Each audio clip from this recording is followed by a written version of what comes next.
Olá, seja bem-vindo a mais um vídeo da Hora da Meia-Noite. E hoje vamos conferir o comentário do nosso irmão @peregrino32.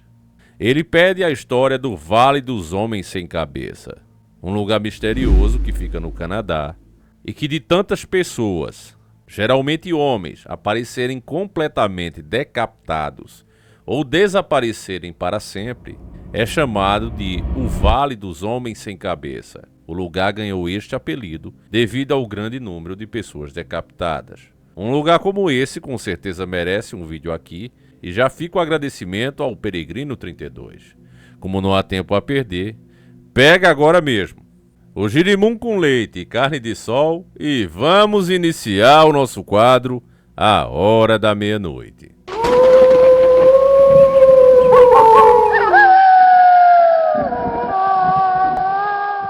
A lenda do Vale dos Homens Sem Cabeça. Em pé na beira de um majestoso cânion, nos territórios do noroeste do Canadá, você pode ouvir o rugido das cascatas que abafam um silêncio misterioso. Este é o Vale de Nahanni, um lugar tão deslumbrante que é patrimônio mundial da Unesco, mas que está envolta em sussurros de mistérios não resolvidos e lendas sombrias. Ficou conhecido como o Vale dos Homens Sem Cabeça.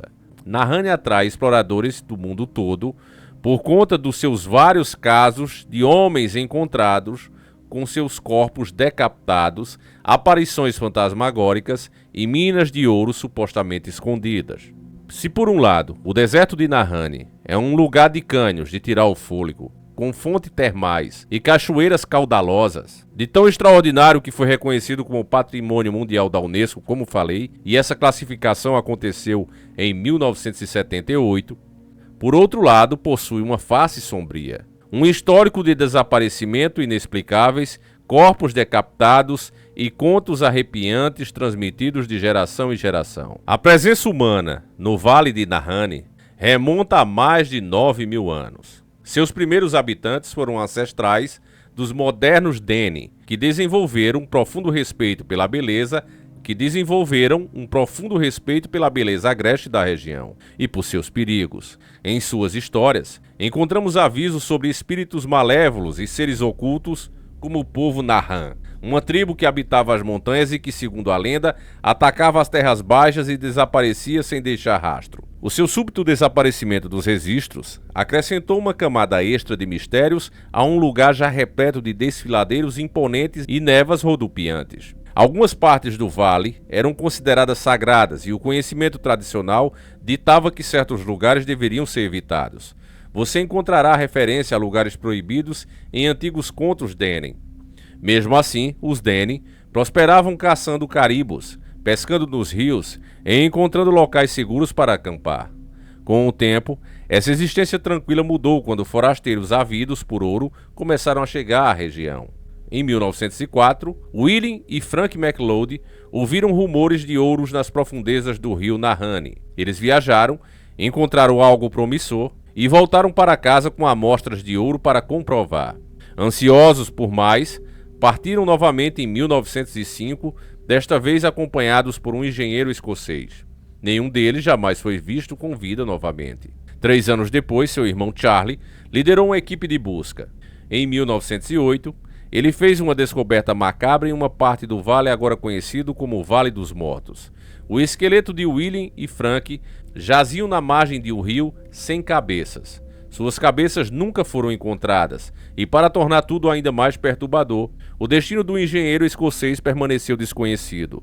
As pessoas começaram a chamar esse trecho do rio de Riacho Sem Cabeça, e rumores se espalharam de que o vale era amaldiçoado ou guardado por forças hostis. Infelizmente, os irmãos McLeod não foram os únicos garimpeiros que tiveram fins trágicos. Em 1917, o garimpeiro Martin John Jenson construiu uma cabana em Nahanni e escreveu cartas alegando ter encontrado ouro. Sua cabana pegou fogo posteriormente e seu corpo também foi decapitado e encontrado entre as cinzas da própria cabana.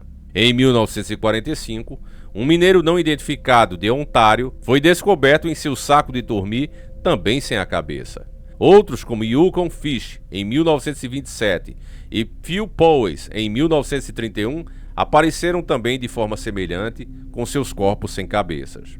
Em meados da década de 1900, espalhou-se a notícia de que essas decapitações seguiam um padrão estranho: cabanas queimadas, restos decapitados, fortunas perdidas. Os jornais repercutiram o caso e aí nasceu o rótulo Vale dos Homens Sem Cabeça. Se espalhou muito além dos territórios do Noroeste.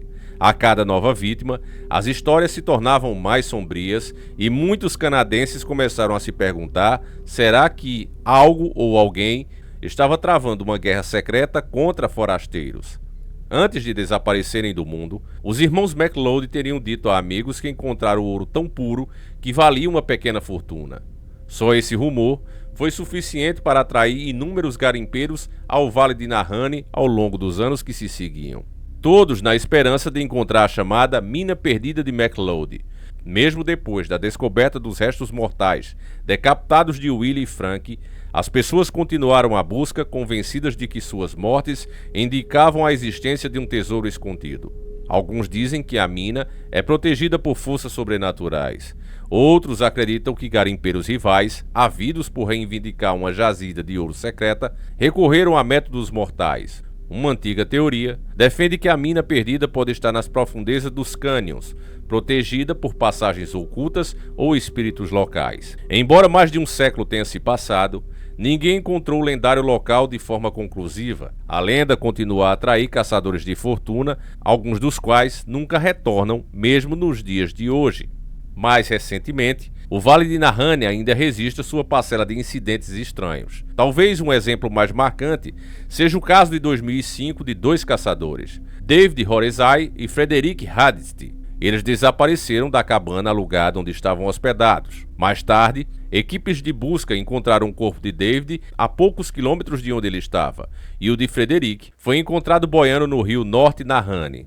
As circunstâncias eram intrigantes e suas famílias pressionaram as autoridades por respostas. Segundo a Polícia Montada Real Canadense, RCMP, esses incidentes recentes fazem parte de um padrão que inclui pelo menos 44 falecimentos ou desaparecimentos na região desde 1908. Embora nem todos os casos sejam macabros ou inexplicáveis, ainda existem dúvidas suficientes para que as famílias dos desaparecidos continuem pedindo reabertura dos casos. Oficialmente, a Polícia Montada no Canadá, RSMP, atribuiu muitos incidentes às condições adversas ou a puro azar. Mas conversando com os moradores locais, você ouvirá falar de algo maior em jogo. Ouro e mortes não solucionadas não são os únicos motivos pelos quais as lendas Nahanni pendurou. Imagine-se caminhando sozinho e, de repente, com um canto do olho, avistar uma enorme forma semelhante a um lobo passando rapidamente entre os pinheiros. Algumas pessoas afirmam que esses são avistamentos de Wahela, seria um críptido que, segundo a lenda, arranca cabeças. Outros relatam luzes inexplicáveis no céu, alimentando as histórias modernas sobre OVNIs. Há até quem fale de pegadas gigantes que dariam origem a rumores de que o Pé Grande ronda a região. Outra curiosidade são as fontes termais da região, que criaram áreas de solo relativamente quente e vapor mesmo estando no inverno. Essas nascentes deram a origem à lenda do Vale Tropical, onde alguns aventureiros acreditavam ser possível encontrar vegetação exuberante em meio a uma paisagem congelada. Cientistas já explicaram que as nascentes podem produzir microclimas mais quentes, mas não estão longe de ser tropicais. Mesmo assim, isso não impede que a história surja quando os visitantes perguntam o que torna o Vale Nahanni tão incomum. Quando a Parks Canada estabeleceu a reserva do Parque Nacional Nahanni em 1976, começou a estudar a região mais a fundo. Os pesquisadores modernos se concentraram em aspectos como dados climáticos, populações de animais selvagens e as formações kársticas únicas que moldam os cânions profundos do vale. Eles documentaram mudanças climáticas extremas, cursos de água complexos e características geotérmicas.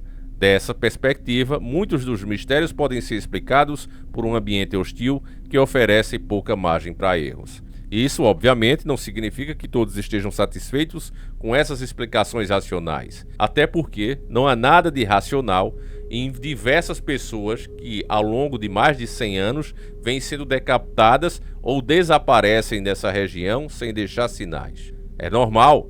Se a gente desconsiderar o fato que é muita coincidência alguém se acidentar da mesma forma, inclusive sendo decapitado ao dormir, que isso seja obra de algum animal selvagem e que ninguém tenha encontrado os rastros disso. Simplesmente não dá para acreditar. Algo estranho acontece ali. Algo estranho vive por ali ou visita aquela região. Muita gente, inclusive, argumenta que animais selvagens não decapitariam uma pessoa com tanta facilidade, ou que um garimpeiro acostumado com a região não desapareceria sem deixar pistas. No entanto, agentes de conservação e investigadores apontam para a natureza remota do vale.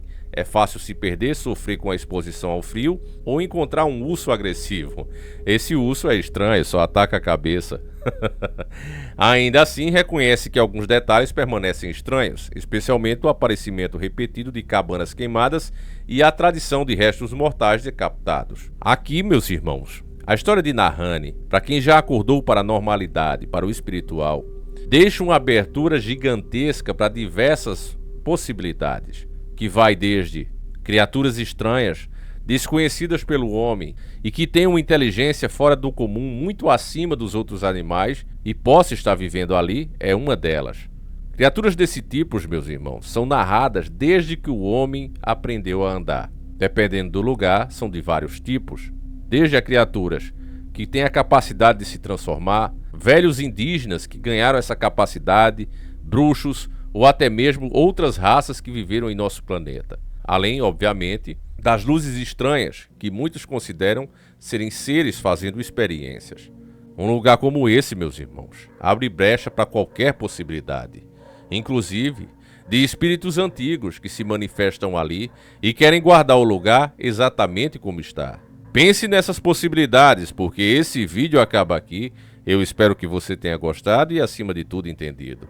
Se isso aconteceu, meus irmãos, passe a mensagem adiante, mostre para mais pessoas. Inclusive, você que já adquiriu o meu velho diário do Davi, o verdadeiro livro da paranormalidade, disponível na Hotmart em 10 vezes, ele acabou de ser atualizado.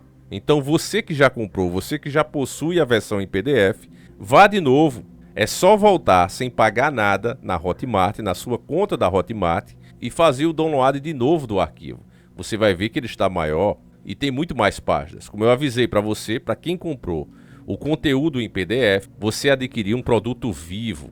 Um produto que, enquanto eu respirar, ele vai estar sempre sendo atualizado e revelando segredos como esse para você.